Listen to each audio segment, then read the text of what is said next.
What is up, homies? Welcome back to another trailer reaction from Heroes Reforged. We are checking out the official teaser trailer for Alien Romulus. I was just telling Augustine that I have seen Alien pretty recently because I have the 4K Blu-ray, but I have not seen Aliens, the sequel. I do have the 4K, but I haven't had a chance to watch it yet. I saw that, I think, in like 2005 or 2006. I saw a 35mm print from 1986 or wherever.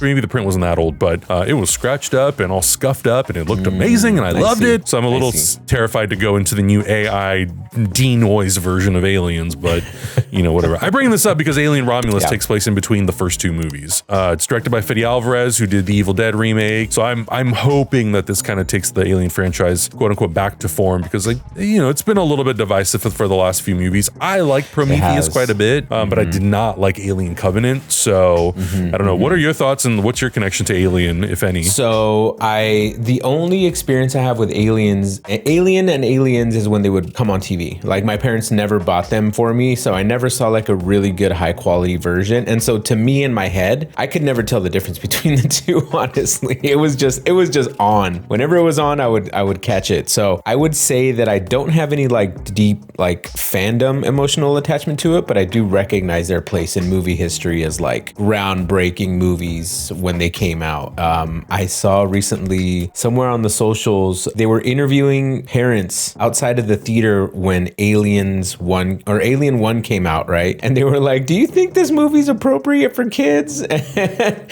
one dad was like, yeah, kids gotta learn about this kind of stuff. And I was like, huh? And then another dad was like, yeah, I regret bringing my child to this movie. Yeah. Well, especially Alien, the first one is like, we talked about a few days ago, it's very much science fiction horror. Yeah. Whereas the James Cameron one, there is some horror elements to it, but it's definitely more of a sci-fi action film, which makes sense based on two directors. Yeah. So I'm curious to see if this movie kind of bridges the gap even more so between those genres. I think that's what's missing, honestly, because the last one I saw was the one with the big blue guys, Prometheus. Yeah. And I don't know, I didn't leave that movie excited. I saw it. I thought it was okay. I thought it was a great piece of like sci-fi, but it didn't excite me. And I know it's unfair to like say it didn't excite me like Dune, because it's like the closest thing to like sci-fi that we have at this moment. But I need something to really kind of pump me up in the direction of this franchise, because I feel like it does have a lot to offer. And I think adding back the horror element is really what's going to kind of do it for me, if they do that here. Not trying to put any expectations on this trailer. I hope they bring it back, because that was part of the fun of the first one. Like those, the aliens were actually really terrifying, and the situations were really terrifying. So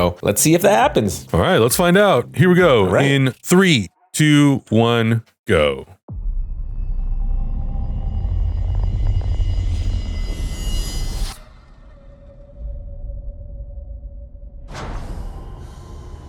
Don't Breathe is great. I love Don't Breathe.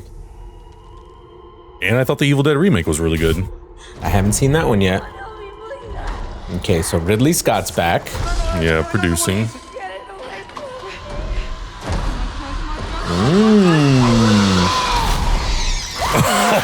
Oh, nice. They listen. Oh my God. Oh my God. Shit, I was not ready.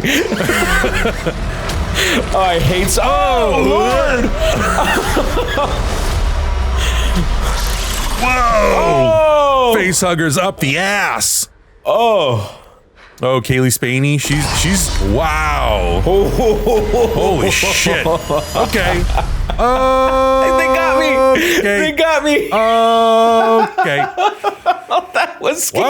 Wow. Can I be honest with you? When I saw that this was a 1-minute teaser trailer, I was like, will we do it? I don't know. Yeah, and then I brought it up, and Hector was like, let's just, because Hector had to go on a trip, so we had to prioritize. He's like, let's do Beetlejuice, and then, whatever. So I was so happy that I did not watch this until right now. That was honestly like, that is a teaser trailer. That gave you the science fiction, the horror, the terror, the monsters, all the stuff that you would kind of expect from an Alien movie, perfectly captured in 62 seconds. That was a really 100%. Impressive teaser. Yeah, that was really, really great. Whoever cut this together, great job. I was going to talk shit because the trailer started off with a big bass hit. It went boom right at the beginning, right? Just like every trailer nowadays. But it's like they listened to me and made it right after I said my sentence. It really hit the nail on the head for me. I think that it creeped me out. I actually got creeped out by the jumping face huggers. Totally. Oh, now I'm excited. I think the thing that the trailer does so incredibly well is I love when a teaser trailer like that, and I think they were more common in like the 90s and 80s, maybe even 2000s a little bit. I love it when they can find one shot that they focus on and it's just a tracking shot going through an environment or a location, because you don't know if something's going to pop out or not. And this does such an amazing job making you feel like, okay, we're just seeing the interior of the ship. And then the more it pulls back, you see the static screens, you start seeing little droplets of blood, and then you get an entire pod just filled with blood. So you know you're in for a ride. And it perfectly encapsulates that science fiction horror element. And then the face huggers, and then all the characters running away from all these like alien species, from this alien species, is amazing. And then the face hugger being pulled out of someone's mouth. That is fucking nightmare fuel. Jesus. So yeah, I think in the best way though. In the best way. So I think it perfectly sort of encapsulates all those elements that I think that like a lot of Alien fans are looking for from this franchise, and maybe feels like we've gotten away from that too much. And obviously I think the big thing too with those original Alien films, all of them, is the animatronics. To bring all the aliens to life. The xenomorphs to life. Yeah. I think that was such a big part of what made people fall in love with those movies. And I think, I truthfully am not sure to what extent they balanced practicality versus CG in the later movies. I can't necessarily speak on that, but I think anytime where it looks like and feels like, which it does in this one quick shot we get of the xenomorph, where it feels like it's a practical element, I feel like that's always going to change and influence the performance of the actors.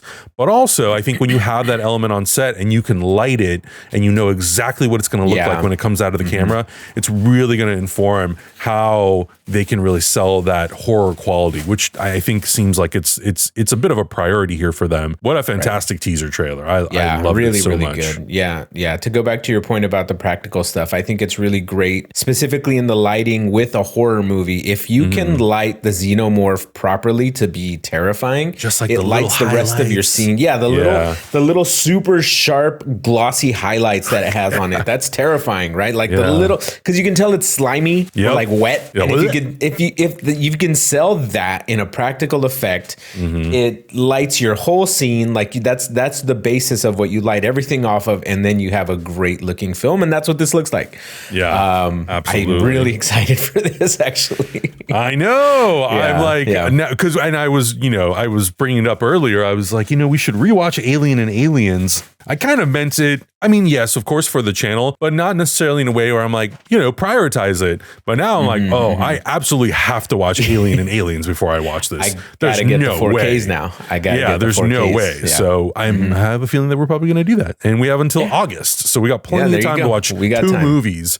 And then maybe, depending on how we feel, again, it's like the Alien franchise kind of goes so in different ways. And then there's like Alien versus Predator and all kinds of stuff. Yeah. Some of it is okay. Some of it is really rough. In the 90s, I was a big fan of that because I'm a big fan of Predator. But the series comic book crossovers with Terminator and Batman. I mean, there's so much out there. Game, I was obsessed with the video game. Oh my God. Yeah, that was fun. But let's watch those movies and then we'll have a blast and then go enjoy this in IMAX somewhere. But I cannot wait. Let us know your thoughts. What do you think is going to happen? How do you think it'll lead into Aliens? I don't think it'll probably be some sort of like seamless transition, but who knows? You never know what they're going to do with this movie. But let us know all your thoughts in the comments below. Check out all the other uncut reactions for everything that we're watching, and we'll see you guys in the next one. Bye.